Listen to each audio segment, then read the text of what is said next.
नमस्कार दोस्तों, आप सभी का स्वागत है आपके अपने चैनल भोजपुरी स्मार्ट न्यूज में। तो दोस्तों, आज की खबर है भोजपुरी सिनेमा से जुड़ी दबंग super trending star Khesari Lal Yadav ji के बारे में।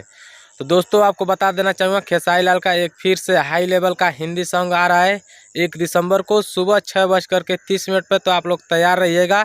Speed records Bhojpuri YouTube channel है, तो आप लोग जा करके सब्सक्राइब कर लीजिए अगर नहीं सब्सक्राइब किए हैं speed records Bhojpuri YouTube channel. तो दोस्तों, आपको बता देना चाहूँगा कि गाने का नाम है तू लड़की है ऑक्सीजन नहीं। और दोस्तों, बता दूं कि इस गाने को आपके चहते सुपरस्टार खेसारी लाल यादव गाए हुए हैं और गाने को लिखे हैं यादव राज जी और म्यूजिक दे ओमजा जी। तो बहुत ज़बरदस्त बॉलीवुड सॉन्ग है, तो आप लोग तैयार रहिएगा 1 दिसंबर सुबह 6:30 पे।